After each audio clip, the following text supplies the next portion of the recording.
Did it attack you, or? No, I mean, put a little piece of it in my mouth. Good before horse sense. Of course, they didn't have cars then, so they ran everywhere on those hills. Okay. I've got 25 seconds.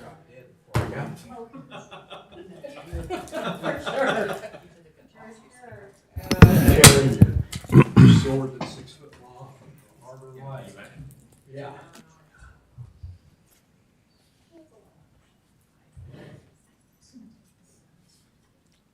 Five, four, three, two, one. Good evening.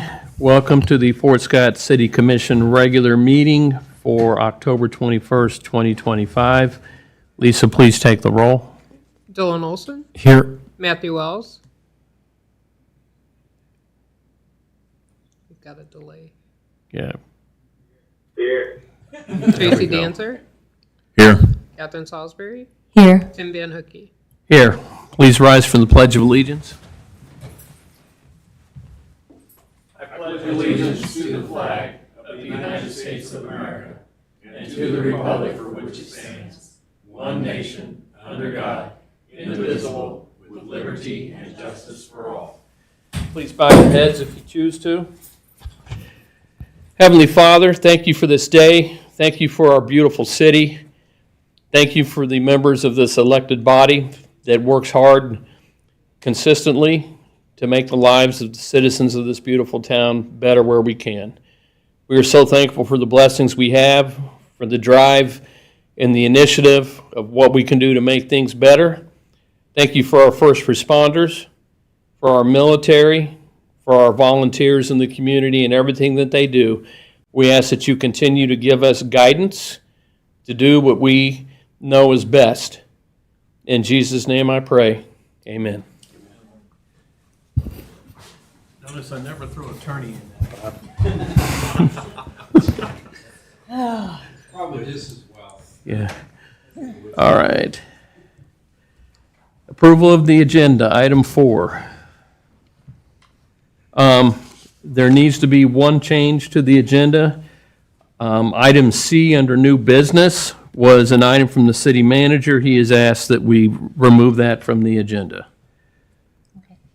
I would move to approve the agenda as presented with the removal of item C under new business. Second. Matthew Wells, Yes. Tracy Dancer, Yes. Catherine Salisbury, Yes. Tim Van Hookey, Yes. Dylan Olson. Yes. Okay. Next up is a proclamation for Domestic Violence Awareness Month for the Safe House Crisis Center, Pittsburgh. I've got that proclamation here, and I will read it. Oh, we have some, this is Alyssa Yeah, please Hess. come up to the microphone. Thank you. City of Fort Scott Proclamation, Domestic Violence Awareness Month, October of 2025. Whereas domestic violence is a serious crime that affects people of all ages, genders, races, and socioeconomic backgrounds, and its impact is felt not only by individuals and families, but by the entire community. And whereas during the 2024 fiscal year, Safe House Crisis Center provided emergency shelter to 167 women, men, and children fleeing domestic violence, accounting for more than 5,800 bed nights of safety and support. And whereas Safe House also extended shelter to 40 family pets, recognizing the importance of keeping families together in times of crisis. And whereas the need for services continue to grow, due in part to increased community awareness, access to resources, and the unwavering support of citizens and agencies throughout our service area. And whereas it is essential to raise awareness, support prevention efforts, and provide resources that empower survivors of domestic violence to rebuild their lives and foster safer communities. Now therefore, the City Commission of Fort Scott, Kansas, do hereby proclaim the month of October 2025 as Domestic Violence Awareness Month in the City of Fort Scott, and urge all citizens to join in recognizing the critical work being done by Safe House Crisis Center and other community partners to honor survivors. and to commit to ending domestic violence in our community.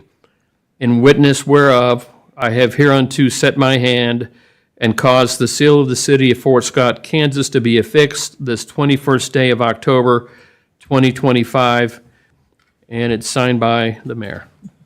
Thank you. I'll stand in for Jason and take a picture. Oh, great.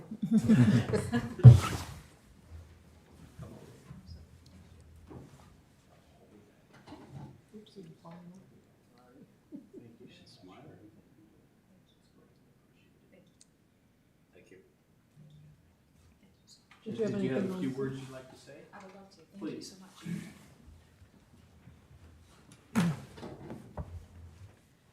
It is with the continued support of cities just like Fort Scott that we are able to move forward with our mission, guiding towards a world in which agencies like Safe House no longer. Is your microphone on? I think so. Okay. Red light? Is this better? That's better. Okay, perfect. It is with the continued support of cities just like Fort Scott that we are able to move forward towards a future where agencies like Safe House and our services are no longer needed. Thank you so much. Thank you.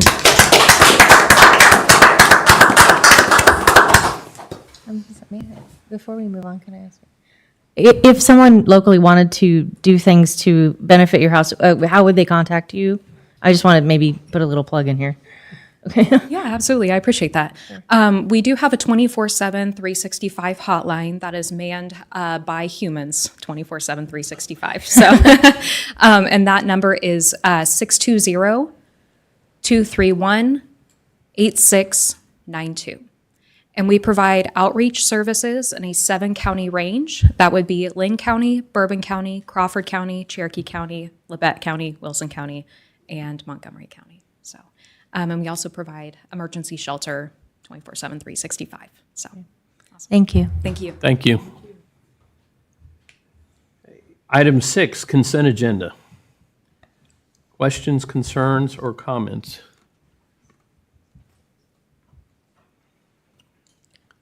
I would motion that we approve the consent agenda as presented.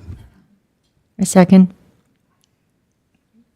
Tracy Dancer, Yes. Catherine Salisbury, Yes. Tim Van Hookey, Yes. Dylan Olson, Yes. Matthew Wells. Yes. Okay. Item 7, public comment. Betty Brialt? Bro? Okay, I'm sorry about that, ma'am. I spoke to you the other night. Yes.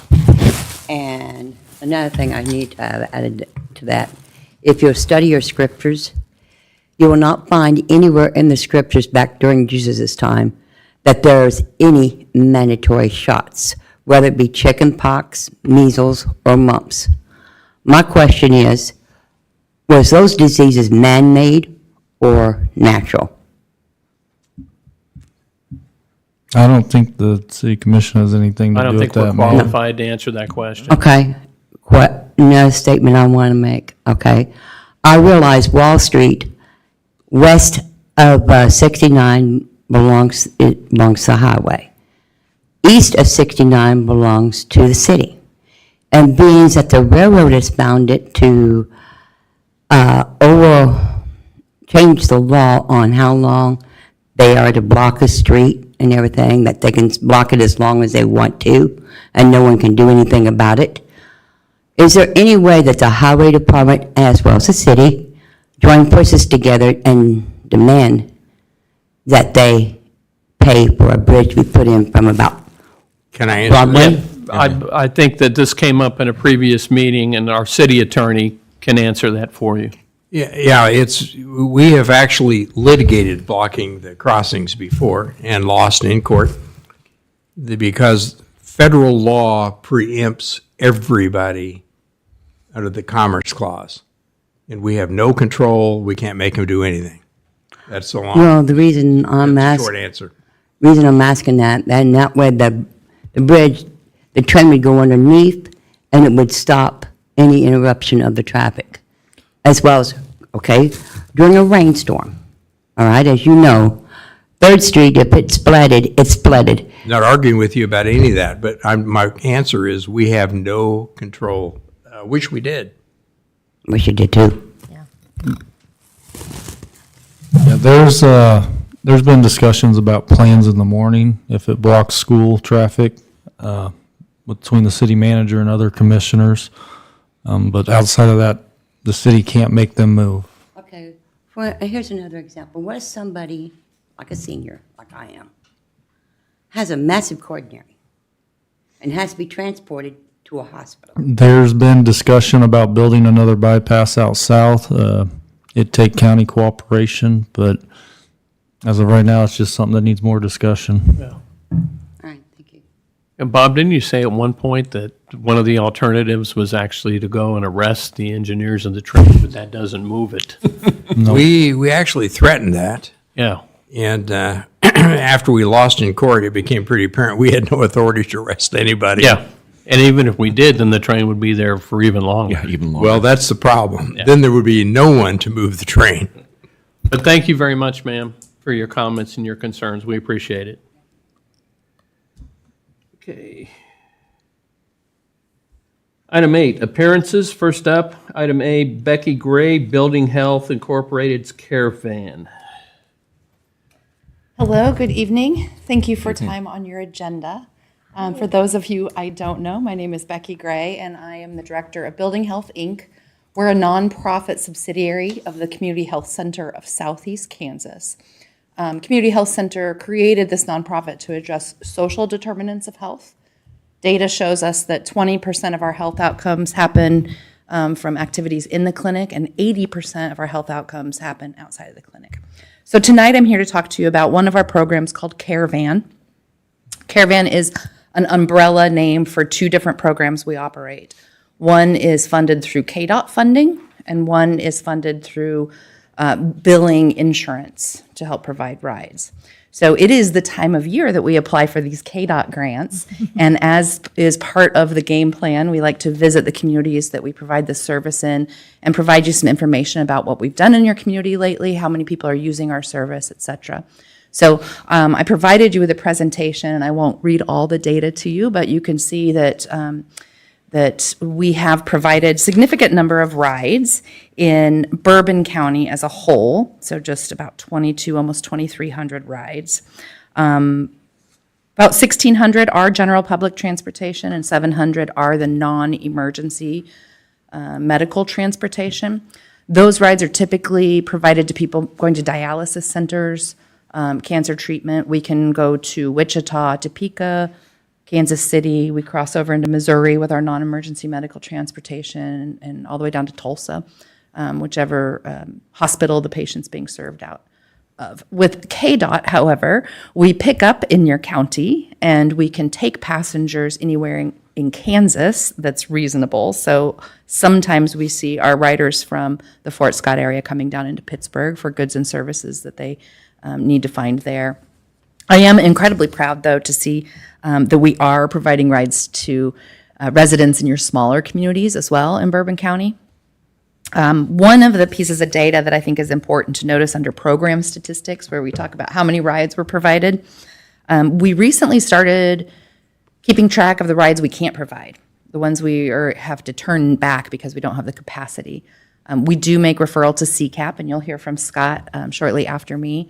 But in Bourbon County, it was about 22 rides per month that we were not able to provide. So our organization is looking at scaling up our non-emergency medical transport so that we can take some more of those rides that are going to medical services, because that happens a lot on general public transportation, and hopefully fill in some of that gap.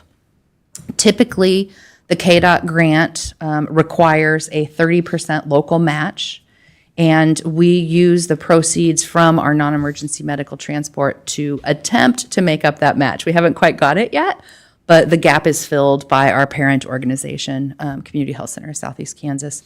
So over the next couple of years, as you hear from us, one day I'll bring in an alarm, we'll ring a bell, and I'll say we're operating in the black, and that'll be really exciting. But until then, we got to give thanks to Community Health Center of Southeast Kansas for that. If a person wants to schedule a ride on our transportation program, they just need to call our dispatch number. It's 833-228-7433, Monday through Friday during working hours. And then we provide rides during the same time frame. We end a little bit earlier on Friday evenings, about 3:30. We try to get our last rider home. So that goes directly to our dispatch office. They set up the rides with our drivers, and the drivers then provide what we call door-to-door service. So they will go to a person's house and help them get to the van should they need it. They're trained to help riders with mobility devices strap in safely, and then help them to the door of their destination. So tonight, I am asking you for a letter of support that we could submit with our grant application. I did provide a letter template to the clerk, and I would also be happy to answer any questions you might have about our program. So are you just asking for a letter of support tonight and not funding? That's correct. Yep. So question on the, my understanding is on the healthcare related rides, those are at no charge? So Where do the- you make up, you talked about making up money from a different bucket or wherever, how is that? Yeah, so that we have two programs. General public transportation, there's no charge, and many of those passengers do go to healthcare appointments. Yeah. The other side of the caravan bucket is non-emergency medical transportation. We primarily bill Medicaid. We're working at getting some of the other insurance providers into the billing cycle, but currently it's billing Medicaid. The 22 that you were unable to provide rides for in general, Yeah. are those capacity issues or distancing or something? No, just All capacity issues, absolutely. One driver can't be in more than one place at a time. Gotcha. And I know you mentioned all the things. This is probably supposed to be inferred, but I just want to understand it. Somebody locally, like say in a wheelchair, could go from their home just to Community Health Center here in town for an appointment. They wouldn't have to be going to dialysis or something else. Absolutely, absolutely. And with general public transportation, there's no restrictions on where we bring people. So we have Dollar General rides, we have Walmart rides. Some Okay. people go to play bingo. Nice. How many vehicles do you have? I believe right now we have a total of 16 vehicles. Wow. And I should say with that turn down, the 22 turn down, oftentimes that's because the rider is calling the day of. Gotcha. And they need a ride immediately, and we're typically scheduled out a couple weeks in advance. So if people were to give us enough warning in their reservations, we can usually accommodate. And again, if we can't, we refer to one of our other colleagues in the transportation game. Are any of these the delivery of prescriptions that CHC does? No, that's a totally separate thing. Totally Okay. separate thing. We've tried to figure out how to put it together, but I just wondered. Okay. yeah, it doesn't quite work. It's a good question. Yeah, you provided us a lot of great information here that kind of splits it out and gives us, and the other thing I was worried about with the 22 misses, how many vehicles are you operating and stuff like that. So you're wanting just a letter of support that you can send on to KDOT. Of course, I'd sign the letter, but I'd ask if there's a motion for that. I would move that the city approve and have the mayor sign on behalf of the city a letter of support for Building Health, Inc.'s general public transportation. I second. Catherine Salisbury, Yes. Tim Van Hookey, Yes. Dylan Olson, Yes. Matthew Wells, Wait for it. Yes. Tracy Dancer. Yes. It sounds like a wonderful program. Thank you for what you guys do for the community, and we hope you're very successful with KDOT on this. Thank you. We very much appreciate your support. Thank you. Have a good evening. Thanks. Bye-bye. Very good. Thank you so much. All right. Next up in public appearances, item B, Casey Brown, Community Engagement Coordinator, SEK CAP Action Program. Good evening. My name is Scott Christensen. I'm the Director of Transportation. Casey Brown had a family function to attend this evening, so I'm coming in his place. We were here in the spring, and we received a $5,000 pledge to go towards next year, beginning July 1st, 2026. And we appreciate that very much, and our CEO has sent along a thank you note to let you know He appreciates it, and we appreciate it too. Does everybody have a copy of the information that Yes. we emailed earlier? Okay. What we need to discuss tonight and make you all aware of is that for the current year we're operating in, which began July 1st, 2025, runs through June 30th, 2026, we received $5,000 from the city of Fort Scott and $5,000 from Bourbon County. That left us $14,000 short of being able to provide a full year of service. So as it stands now, the service faces suspension on December 1st when that money runs out. So we can operate with no further funding. If there is any possible way to find any more funding, or if there's any comments, suggestions, ideas to solicit funding from others in the community, we're open to that. That's kind of what we're up against. We run out of money on December 1st. So And again, how many vehicles are you operating? we operate in 5 different counties currently, and we operate 13 different routes. We have approximately 20 vehicles in our fleet. Yeah. And have you been to the county with this request? We were at the county yesterday. Yes. So the 14,000 is just to be able to operate in Bourbon County, or is that for all of your In county? Bourbon County from December 2nd to Okay. June 30th. I just got a little confused there on how many counties you were in. Okay. Just out of curiosity, did you guys get a pledge from county last night? We did not. Okay. All right. And this probably seems, so the lady that was speaking before you, Ms. Gray, she said that they go out for grants from like KDOT. Do you guys not qualify for that? We do. Yeah, that's Okay.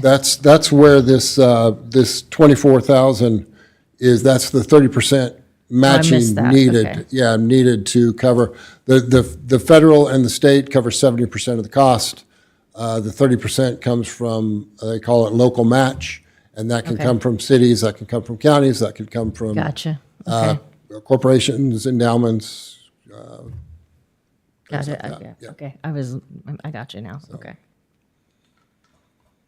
When was the last time you asked for more than $5,000 from the city? From the city of Fort Scott.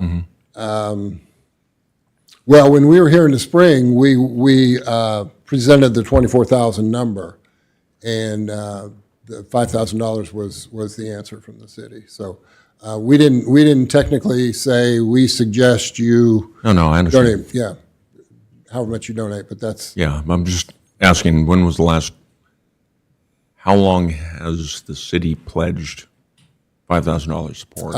we've been running in Fort Scott since began in July of 2023.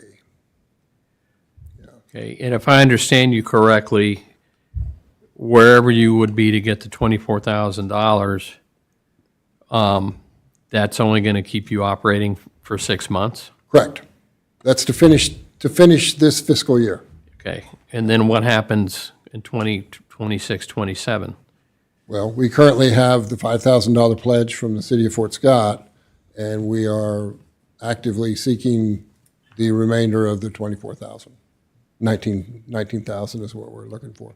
That's where we've gone to the county, and we're hoping to solicit some corporate or private donations. We also have a advertising program that's available.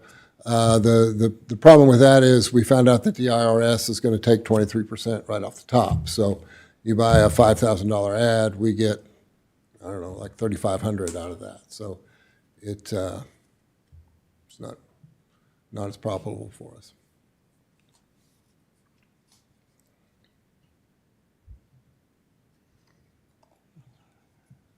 We are in Fort Scott 3 days a week. We're here Monday, Wednesday, Friday. And we do get a lot of calls from CHC. We schedule up to 7 days in advance. And we can do day of rides if we have room on our schedule. And We get a lot of pretty much CHC, turn down, overflow, that kind of stuff. We do a lot with them. Now, your handout here says that ridership, Fort Scott represents more than 90% of your riders. All those people in the county, Mapleton, Bronson, wherever they're from, they're coming to Fort Scott to basically spend money. A lot of them go to Walmart, a lot of them go to CHC or other doctors. There's a breakdown of our most popular destinations: Buck Run, Mercy Health, Dollar General, that kind of thing. I know you're here asking for funding, and you said, but you mentioned other suggestions. Have you considered maybe putting advertising on the side of your vehicle and selling that? Well, that's What he was That's what he talking was about. talking yeah. Oh, about. I missed it. Okay, Yeah, sorry, we- guys. We have a campaign available for people to advertise. Okay, But I think we priced the advertisements at $5,000 for a year, and we found out the IRS is going to get 23% of that. oh, okay. So, I was thinking it was something So- else you were talking about raising funds for, sorry. How many additional counties are you operating in? 5 at the moment. We have suspended service in Labette County. We had 6. Okay, so what's the fiscal status of the other counties? Are same boat? Pretty much the same boat, yeah.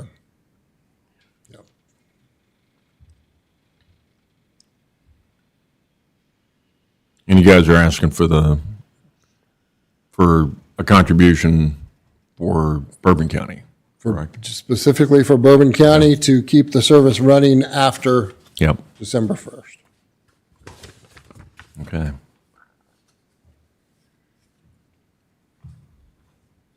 And that contribution that you're looking for is, how close can we get to $24,000? Well, the total remaining is $14,000. Yeah.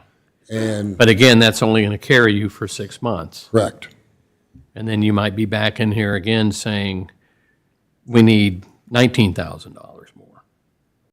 Quite possibly, Yeah. yeah. I'm still stuck on the advertising thing, sorry.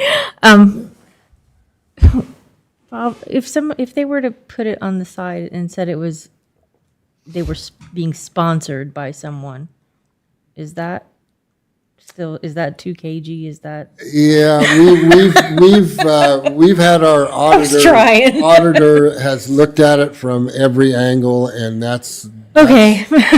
their consensus. I you know. All right. Yeah. We can put a sign inside that says sponsored by and list the donors. That's fine. Yeah. But once it becomes a rolling ad. billboard, Gotcha. it's revenue. Who from a corporate sponsorship standpoint in Bourbon County have you reached out to? Technically, I don't know if we've actually contacted anybody. We're concentrating on the cities and counties to start with. Based on our feedback from them, we will solicit, I think we're a member of the Chamber of Commerce, so we're gonna start there and work our way out, yeah. Well, if your riders go to Walmart, I mean, they're probably scraping by, but they might have some extra money. Yeah, the thing about Walmart is they've kind of changed their donation request procedure, and our Walmart request kind of has to be made as a whole. I guess the big question is where is the shortfall come? I mean, when you were in here before, you wanted $5,000, and now it's Well, They asked for 24. we needed 24, we 24. got 5. But nothing's changed since that last time, because now you still need the full 24. We need And you have to 14. excuse me, I'm kind of a financial guy, We, and I'm trying to figure out what. Have you what's- lost funding somewhere? we haven't, well, we have, CCAP used to, traditionally CCAP is operated where they made up the difference. And through other funding shortfalls in CCAP related to various things, CCAP is no longer able to make up that gap. Because it says you've had 40 years of transportation experience, but you've been operating here since 2023? 23, correct. Okay.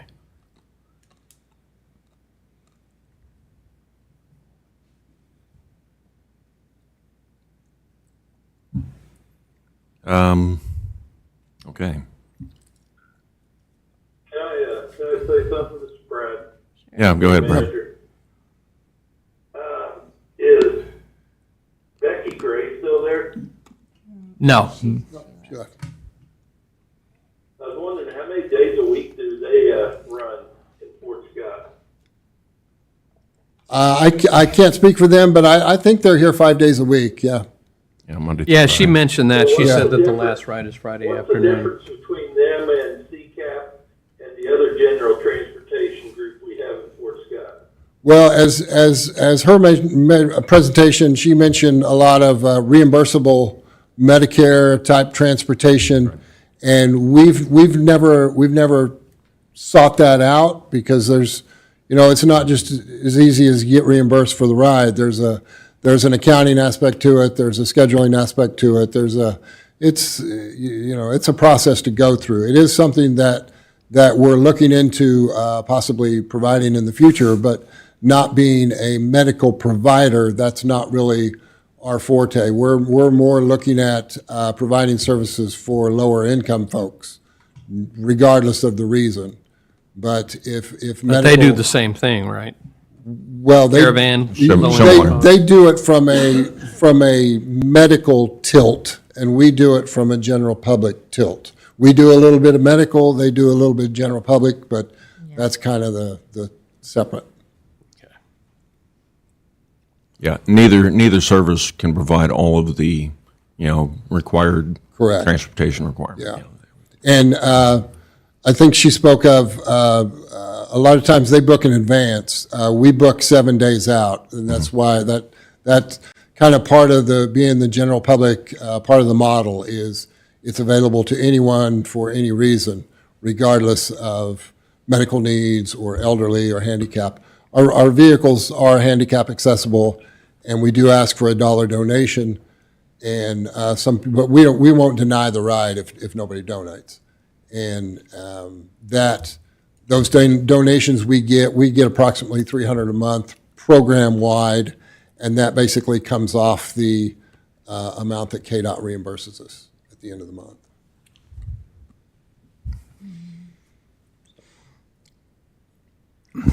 And if unless I'm wrong, the public transportation utilization, it looks like the numbers from 2023 to 2024 and 2024 to 2025 are actually either flat to the previous year or lower than the previous year. Residential stops went from 123 to 82.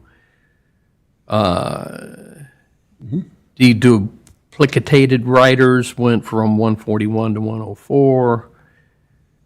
Total days of services, 149 in 2023, 150 in 2020. So it's either relatively Yeah. flat or a little bit lower. But the total number of riders basically stayed the same from year to year. Yeah. And operating expenses continue to climb. Operating expenses is what caused the ask to jump. I think when we first came here in 2023, the ask was around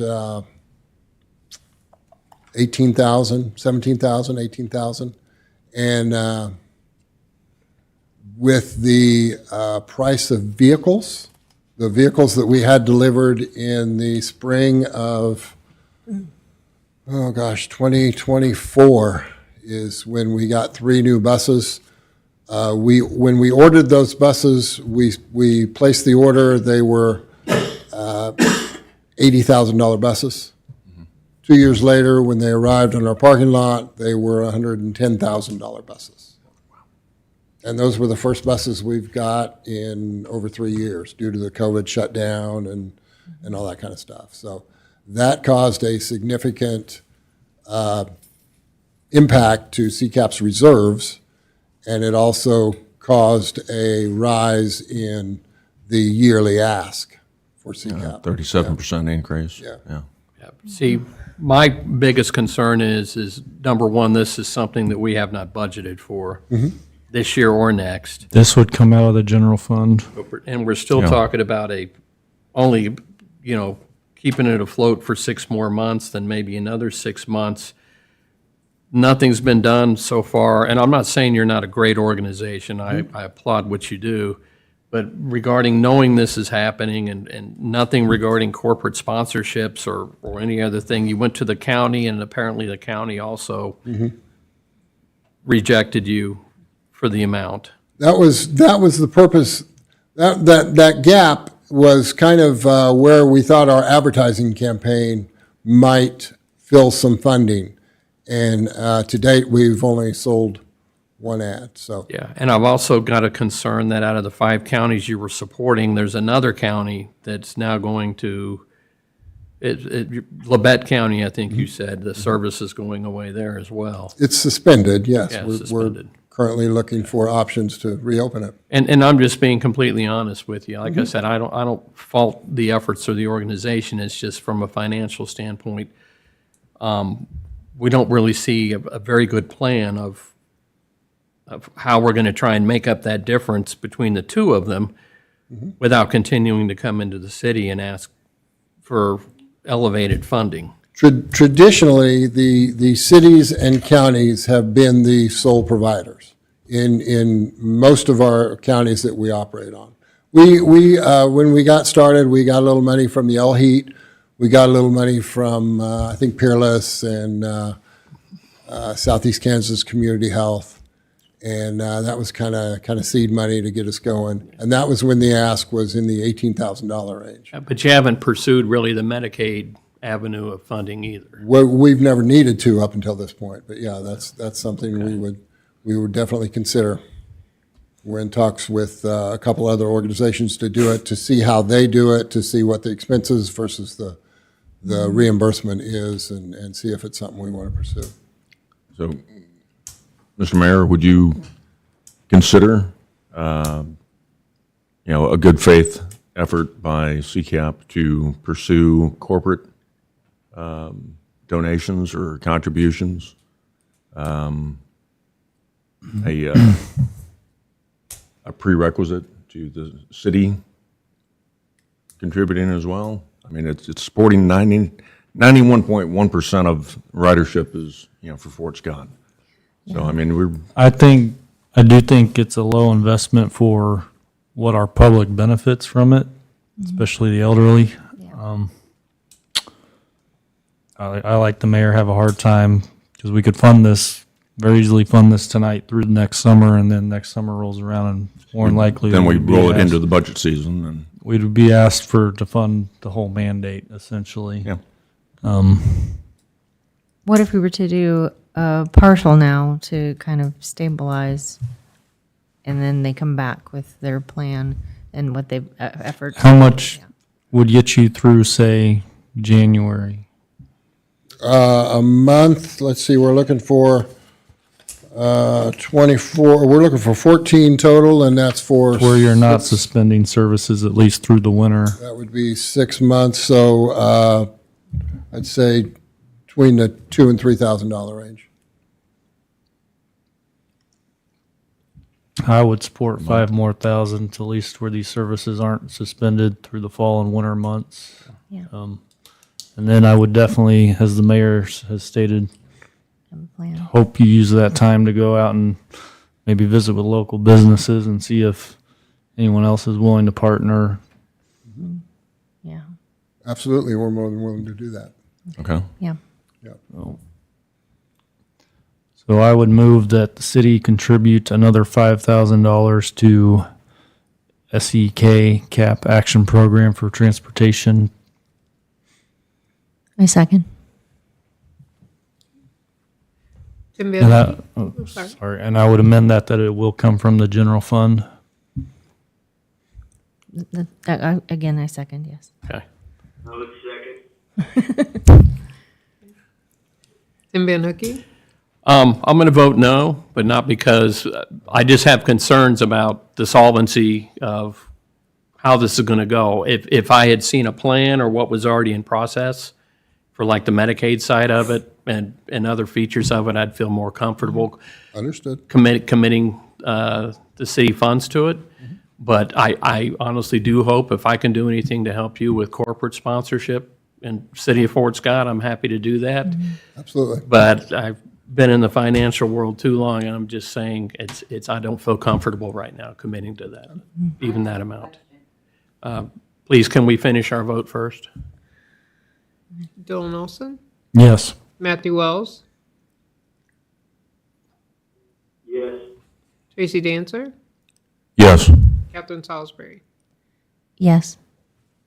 All right, sir, thank you for everything you do and for coming in here this evening. I appreciate it so You much. come in again, I hope you have a little bit more of the plan information for us. to look at. Absolutely. I usually have two more with me, and sometimes they have a little more information than I do, but I'm more of the kind of nuts and bolts route side, and they're more of the accounting side. Yeah. But I mean, Absolutely. I appreciate time tonight, and thank you. yeah, I just wanted to say, just in full disclosure, like if I'm still sitting here next time, and I'm going to want to see, some efforts towards, corporate sponsorships and stuff, or my vote would be different. And so you know. will see Okay. those efforts. Okay, thank you. Yes. Thank you. Ma'am, you had a comment or you wanted to make, or or a question? Because I'm having a problem with the government shutdown, you can't get a hold of a person. You're something about you gotta get on the website or something like that. Ma'am, that's a federal government issue, and we have zero control over that. I'm hoping that you can get a hold of anybody you want at the Fort Scott city government or city hall. Should not be a problem, or the county for that matter, because we're not shut down.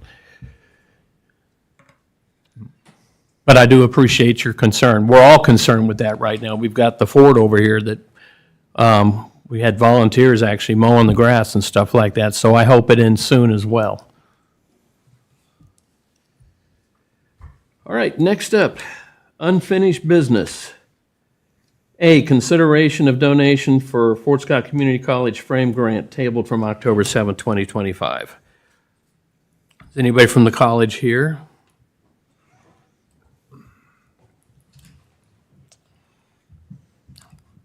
Lindsay Hill, grant coordinator at Fort Scott Community College. We are just returning to ask for your support in up to $40,000 for infrastructure for our frame grant. I do believe that our donor has spoken to Brad Mackin. Yeah, Brad, I know that not only the land owner, but the developer has spoken to you on the phone. Can you update the commission, please? Yes, I can. I did talk to the developer and also Public Works Manager Tom Kaufman, myself, and Bill Lemke, the water distribution, wastewater collection supervisor. We went out to the area and looked at where the possible duplexes are going. We don't know exactly where they're going yet until he can give us a good, or the college can give us a good map. But from where the water is going to come from, plus add on fire hydrants, things like that, they're going to use every bit of your contribution up to $40,000. Now, after the $40,000, I wrote you all an email about this. Is after the $40,000, it's their responsibility, not the city of Fort Scott. It's also the developer's responsibility to do the work, not the city of Fort Scott. Now, what we would want to do is write a development agreement that shows how the water will be going in, which area will be going into and tying into our water mains. Same way as sewer, because we do have manholes in the area, and also the expectation of the fire hydrant. But that's all been communicated without any problems at all. So in the discussion, the college is going to do 2 duplexes, one to start with, and then, Correct. We have to build one the first year and then a second one the second year. and Brad, did the developer that you talked to, did he mention how many additional units he was going to put in, even though they would be at his expense for the infrastructure? 15 houses. 15 houses, okay. All right. Now, Brad, if I could ask a question. Originally, this was supposed to be $40,000 of in-kind work. not a $40,000 gift of money, correct? Yes. And I will tell you right now, our crews do not have the time to do as fast as what they need it done. Now, we can order a pipe, we can order fire hydrants and things like that to see how far we can get it to the 40,000, but as us doing the work, it's going to be very tough for our people to get it done in the time frame that they need it. Unless, Lindsay, you can tell me something different to where maybe it's not as urgent as it once was. No, we are actually about 3 months behind schedule on getting this going. We have a site visit coming up in about 3 weeks with Commerce, so time is of the essence right now. So is this something we're gonna have to give preference to make it work? I mean, based upon the email, are our crew's gonna have to go out there, and I guess the closest line is under I think our, another person's driveway? I think our crews aren't doing it. That's That's in kind. But I In thought- kind isn't given monetary but I mean, value. it's no longer in kind. Now it's money. Oh, now it's money? Yeah. Yes. I won't support that. Okay. I have met before with the developer as well. That's not the only project. Not that without he's a working on. development agreement that I can at least see. So, I mean, I can show you on just an aerial shot where ours are gonna go. I can't speak for the rest of the development, just what, the college is. I can only speak, I'm only speaking this way is because this commission's been presented developments before that have never come to fruition. And it's nothing against the college or anyone in particular. It's just, if a developer's gonna tell us, we're gonna put 15 houses here and we want city contribution dollars to help make this happen, they should put that on paper in an agreement. It's that simple. But I think the 40,000 is not going, it's going to cost over 100,000 for the infrastructure for this development. The 40,000 is going to support the area in which we are developing Frame grant. the frame grant, which is the 2 lots that's going to be on. Right. And you'll be able to make up the difference if the city gives you 40,000 to get the water line there? Well, part of the frame grant is we cannot pay for infrastructure, but the developer has already said that he would pay the remaining balance of whatever the 40,000 does not cover for our 2 lots.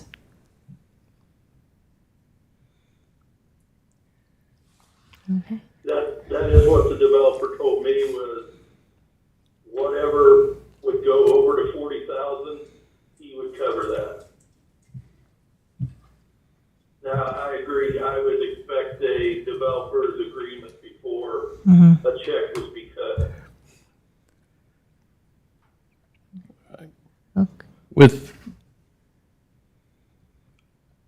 I move that we approve the consideration of donation for Fort Scott Community College frame grant pending a developer's agreement with the city. And Brad, you could work that out with the developer?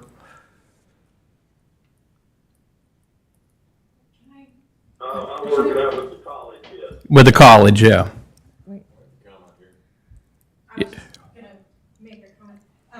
The developer has really nothing at all with this whole deal. It's It the is college. It's between the city of Fort Scott and the college.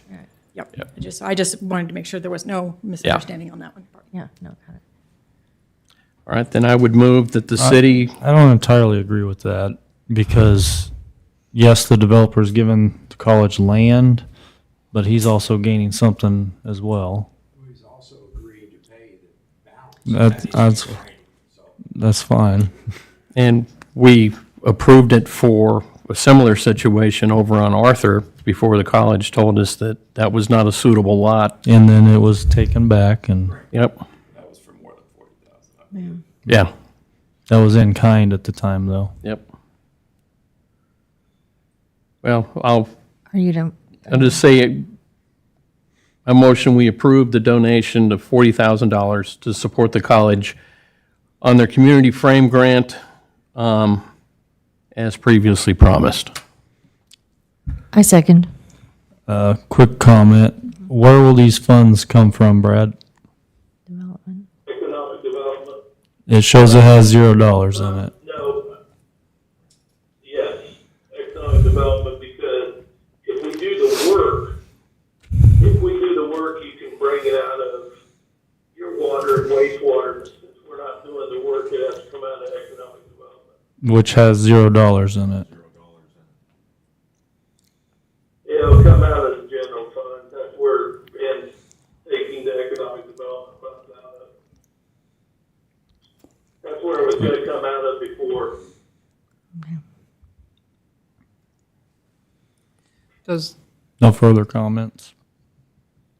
for the motion, are you including pending the development agreement? Is that No, still in? because Lisa's right. This is an agreement between the city and the college. Okay. All right. Dylan If I Olson? could ask one more quick question.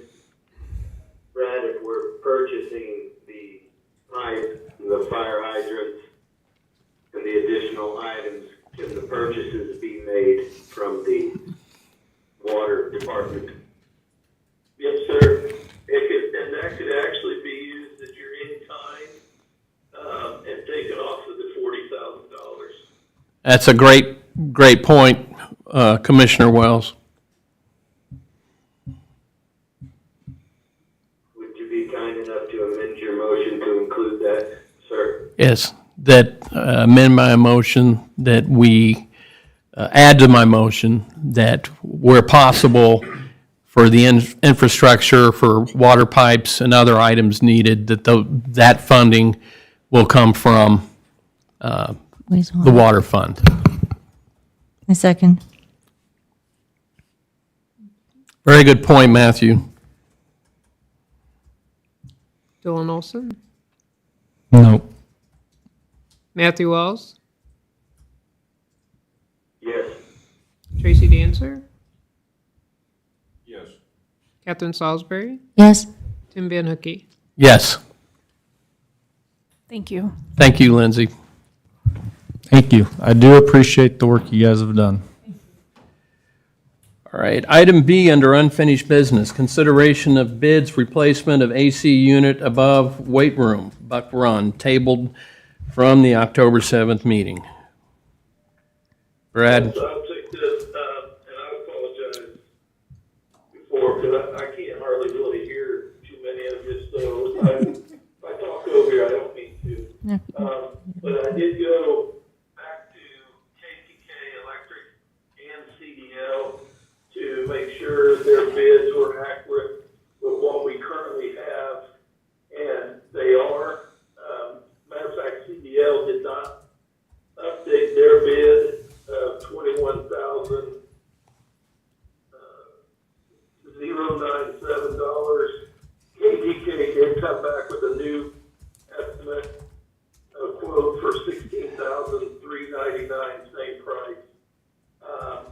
So what went out was similar to what we currently have, and the question was asked about, is this a heat pump unit? It is not a heat pump unit. We can put a heat pump unit in, but there's no need for that with what we've got.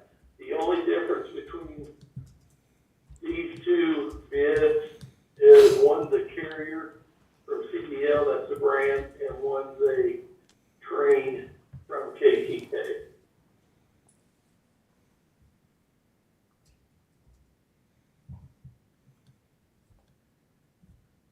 All right. I would move to approve the purchase of the air conditioning unit above the weight room for Buck Run, the bid from KTK Electric for $16,300 and looks like $49. Second. Matthew Wells? Yes. Tracy Dancer? Yes. Catherine Salisbury? Yes. Tim Van Hookey? Yes. Dylan Olson? Yes. All right. New business, item A, consideration to renew common consumption license for Downtown Historic District. And if you look at the map that's in the packet there, it looks like the addition was actually adding the east side of National. There's no new additions, that's from. It's just the renewal? Yes. Okay, well, that's me then, because I don't remember the east side. It's the yearly renewal. Yeah, all right. And we haven't had any problems with this. No. Just whenever Bob's down there, he's having one. That's only when they call the police. Sometimes they don't call. I asked Jason to bring the record in here with me tonight. Okay, any questions or concerns on the consumption license area?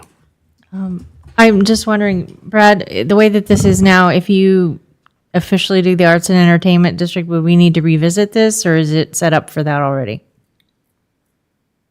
You won't have to change anything with this, no. Okay, cool. All right, then I move. Anything. We are looking at, doing better signs, better signage. I'm not real big on the signs we have right now. But Those little brown we are signs? Yeah, looking at getting, better signage. We're going to use any kind of other marker to distinguish, I mean, like if people leave between the two signs and in some cases, I think right now you can't see the signs from one another. I mean, from different corners, you can't tell where the boundaries are. Do something. Yep.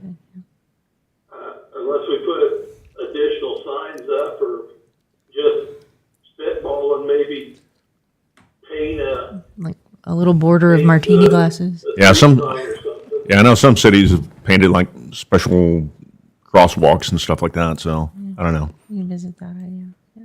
Okay. All right. Well, then I move that we renew the commons consumption license for the Downtown Historic District as presented. Seconded. Tracy Dancer, Yes.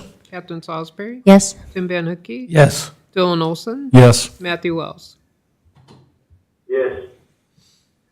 Okay, item B, consideration to purchase K-9 vehicle replacement for the Fort Scott Police Department, 2022 Ford F-150 Super Crew. Chief Pickard.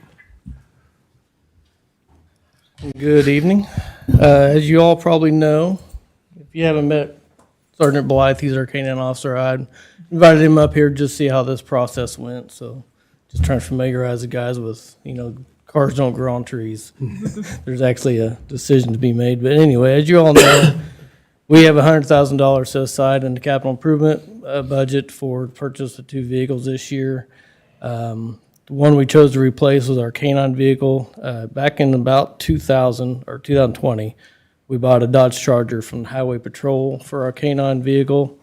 It went through its process, and we've had a few mechanical issues, so we thought taking it off of everyday use, using it as an SRO car was a better choice. Here, the last few months, we've been using one of our Explorer. It's a 2017 Ford Explorer that has over 150,000 miles, and the maintenance on it is starting to pile up. So we felt like this was the right time to make a purchase for that. We decided to look at trucks because we don't have one in our fleet, and the versatility is useful sometimes. And if you've read through the stuff I gave you, the one we chose is down in Chanute. It has all the features we need, specifically the washout interior. Carpet in a police vehicle don't go very good, especially in a canine vehicle. So with that, I'll just, if you guys have any questions or concerns? I noticed you had lower options on there, but the mileage was significantly higher on them. Also, I know you made mention of the push bars that are on the front of it, as it makes it easier and cheaper to mount the emergency lighting that you need. Yep. And then the washout piece of it, is that because of the dog or because of the guy that's handling the dog? Both. I'm just kidding. Wow. Oh, we appreciate it very much. I wish you'd brought the dog in here tonight. We talked about that, got to butter you up a little bit. Yeah, yeah. But no, I don't. In the full body suit. Yeah. Who, me? Yeah. Absolutely. I'll take one for the team. But no, I mean, I don't, have really any questions. I appreciate you going out and looking at different options and different vehicles. I mean, that one was like a alien blue or something like that, and you were going to leave it like that. I would be curious, though, how often, in a 7-day or a 30-day period is the canine dog called out? Say varies, but I would say about once a week. Yeah. Sometimes it's heavy, and sometimes I'll go a few weeks. Yeah. Or not a few weeks, but a couple weeks without an appointment, and then it'll seem like, man, I might have 3 or 4 the next week. It really depends. He's on day shift right now, and a lot of those call-outs are for nights, so that kind of, Yeah. it piles it up a little bit more, but it's And not one too aspect for Wildwood County didn't have a dog, so I was getting called out more. Now they do, so Okay. it really varies. I would have to pull up my training records with appointment records to give you an exact answer. So this one's not a biter, because I know we had one at one time that I think when Travis was here, had to ship it to another country to get rid of it. Yeah. My dog's You remember that? No, am I kidding? No, you're This right. dog was shipped to like Costa Rica or something like that. He wasn't supposed to be a bite dog, but he did. Yeah, this dog was biting everybody. Wow.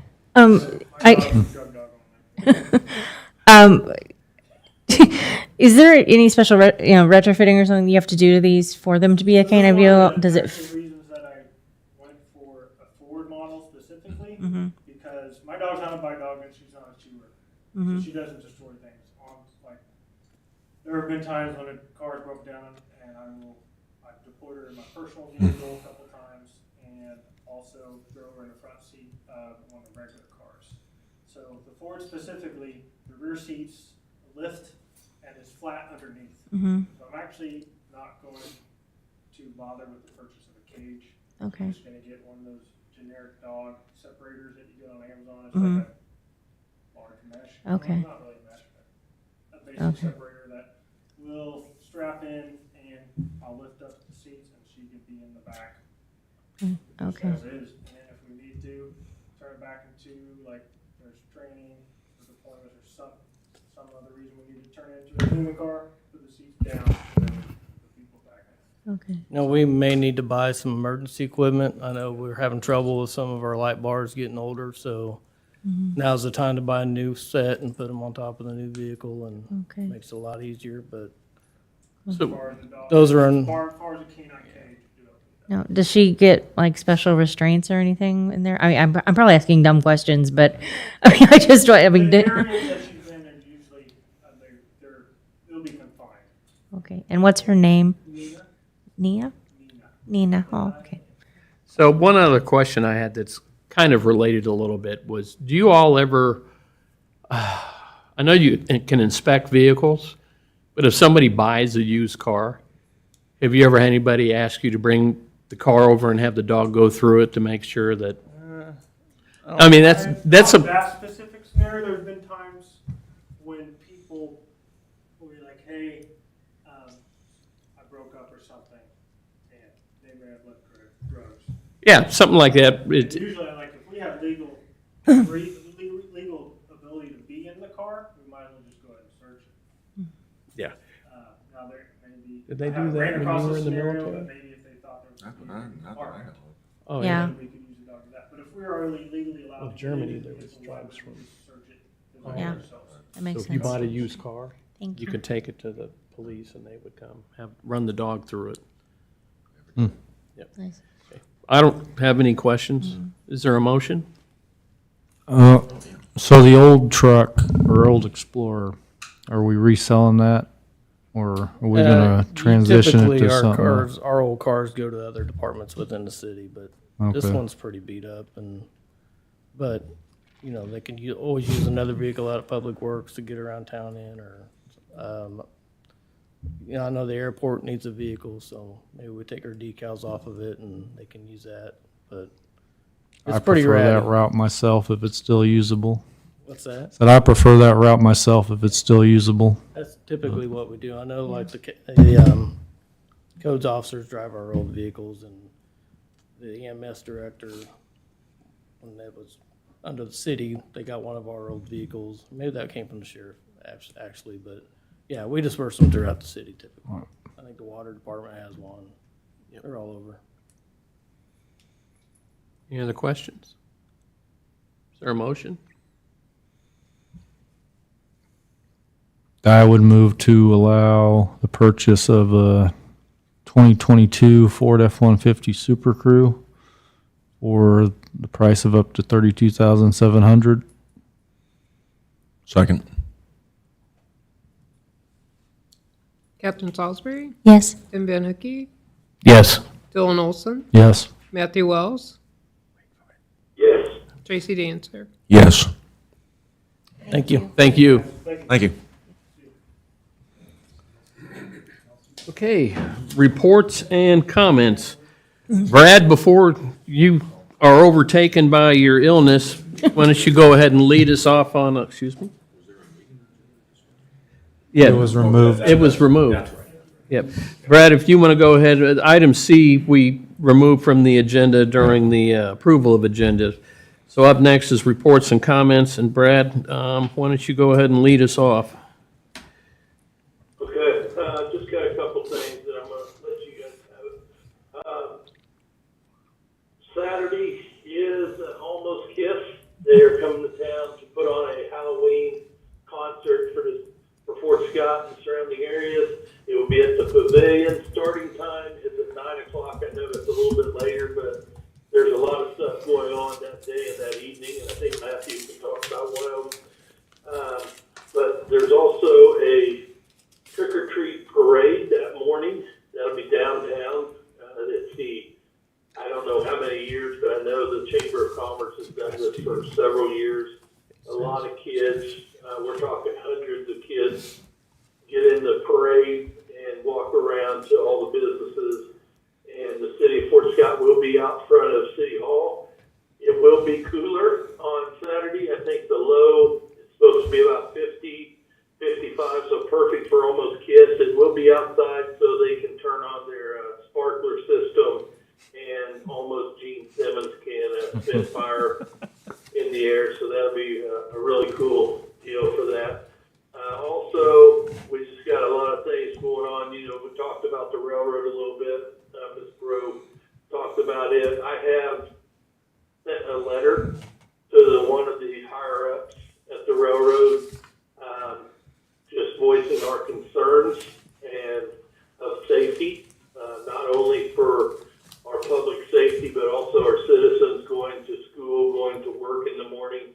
We've also talked internally, myself and Police Chief Bickert, about when the trains are on the tracks for a long period of time during the morning to direct traffic at 3rd Street to get the traffic going quicker, because the lights don't always get you there quicker. So trying to do what we can to help, because you know, the railroads, they do own a lot of it for us. So I mean, we can't really fight them all that much, because they've got a job to do also. And when they run out of time or break down, they sometimes are over the railroad tracks for a long period of time. So we're trying to do what we can to get some cooperation with them, but that isn't in now. Hopefully one of these days we'll have a long-term fix, but right now that's what we're doing, and that is all I'm going to talk about. I do apologize for being gone.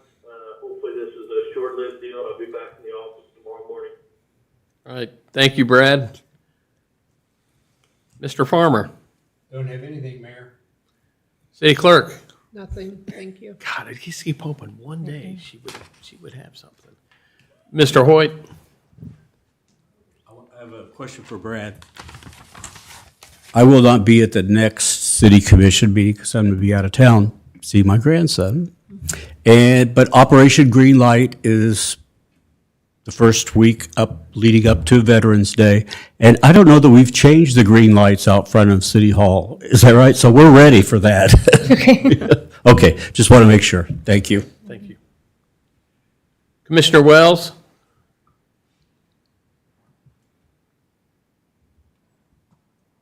Yeah, just 2 quick comments, and then I'll release you all. First is quick comment on the situation with the trains. Would like to mention also that we are currently recipients of a grant on a grade elimination study that is the precursor as part of the feasibility study that will allow us to get the overpass that myself, several others, and many of the city staff have been working on for the last 3 to 4 years. So that is something that the city is currently working on. We did get the first phase of the grant, which is the grant or the at-grade crossing elimination study, which will then allow us to go after the funds needed for the engineering and construction of the overpass. So that is in the work, and our city staff is working diligently on that. We've partnered with the cities of Spring Hill and Fontana in this endeavor so that we can all take advantage of the grant funding that is available. And Burlington Northern is very much in favor of the overpass here in Fort Scott because they understand the need. As much as an inconvenience it is for us, please understand that occasionally it's an inconvenience for them as well. They don't necessarily want to stop on the tracks. I'm sure that they get quite a few phone calls, and it is a huge inconvenience to us as citizens. That's the one thing we can do. As each one of those crossings, there's a sign with a number on it. If you call that 800 number and give them the digits that are located below on that sign, that gives them more information and more credence for the need for that overpass, and that will only bolster our case as we move forward to get the funding for the overpass here in the future. Second thing is I wanted to remind everybody that yes, we have several things going on Saturday. One of those is the Bourbon County Community Theater's Voices from the Grave. It's a haunted tour. We'll be doing it downtown this year. City of Fort Scott was gracious enough to allow us to be able to use the downtown streets and a couple of locations as part of our historical and spooky tour. You can purchase tickets either at bcct.ludus.com or down at the chamber. There's a sign in front of the old St. Andrew's Episcopal Church with all of the information, and that will be Saturday from 7 to 9. A lot of the tours have already sold out, so if it's something you're interested in, I would encourage you to go ahead and get your tickets as soon as possible. Make sure then, after the tour is over, to get down to the pavilion so that you can enjoy Almost Kiss and all the other great activities that are going on in Fort Scott this weekend. God bless you all, and God bless Fort Scott. All right, thank you, Matthew and Brad. I hope you both feel better soon. Commissioner Olson. Just like to remind people early voting started. Election day is the 4th, I believe, and our meeting is taking place the day before on the 3rd to avoid being on the same day. And other than that, just everyone have a good Halloween. Hey, Commissioner Dancer. Yeah, I just wanted to first give a special thanks to the Fort Scott firefighters and any other volunteers for mowing the grass over at the fort. And Brad, I got a couple of questions, and I'm sorry that I didn't find time to come in and talk to you about them, but I'm sure these things are already on your radar. I had an out-of-town visitor mention to me that several of the U.S. flags down on Scubas Plaza are in kind of bad disrepair, kind of wind-torn and shredded. I drove by and took a look at it, and I did find it, a little troubling as a vet that so many of them are in bad condition. But I was wondering if I'm sure you can confirm that we're going to get those fixed before Veterans Day? The ones on Stewie's Plaza? Yeah. Yes.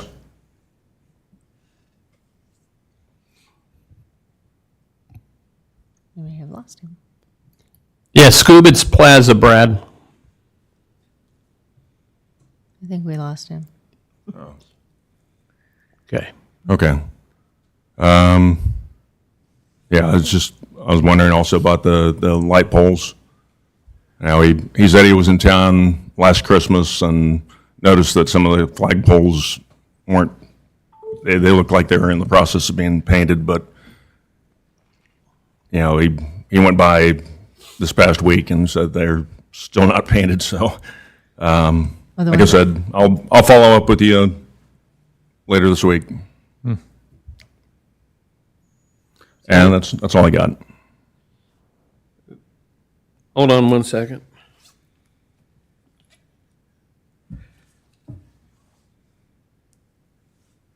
Hey, Brad, you're live on the meeting here. I missed right when Commissioner Dancer was talking about the flags. It cut off for some reason. Yeah. Are those the flags at Skubix Plaza? Yes. Yes. Yes, we've got some of those on order. Okay, cool. And then the other item he had was the painting of the flagpoles, Yeah, the light poles. the light poles. Light poles down there on Skubitz Plaza. It looks like we painted like the bottom half of them, but the top half, I don't know. He mentioned that he drove by last year and they were that way, and now they're still the same.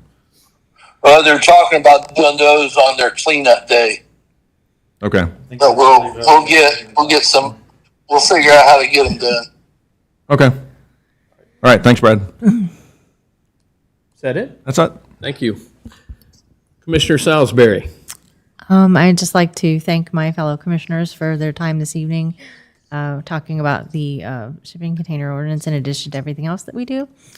And that's it. Thank you so much. Thank you. Thank you. Okay, and then the last thing that I had was, as Commissioner Olson said, the election's right around the corner, early voting started. There are items on the ballot that are extremely important. Traditionally, in a non-presidential or midterm election, voter turnout is extremely low. I would encourage everyone to take advantage of their constitutional right and come out and vote. Tomorrow evening, with the doors opening at 5:30, is the candidate forum at the Ellis Center at the Community College. If you still have questions on anything, I think the meet and greet is from 5:30 to 6, and then the candidate forum for questions starts at 6 o'clock. So hope to see a big turnout, not only at that, but a really big turnout in the election. And with early voting started on the 20th, and the 4th is the last day. Also, a lot of, as everyone else has mentioned, a lot of great things going on down on Skubitz Plaza, Main Street for the Kids Parade, and then the pavilion, of course, for the Almost Kiss. And costumes are encouraged for that event, is my understanding. So, yep, so that is all I have. Is there a motion to adjourn? I would move to adjourn. Second. Dylan Olson, Yes. Matthew Wells, Yes. Tracy Dancer, Yes. Tim Van Hooky. Yes. Catherine Salisbury. Yes. All right, thanks, everyone.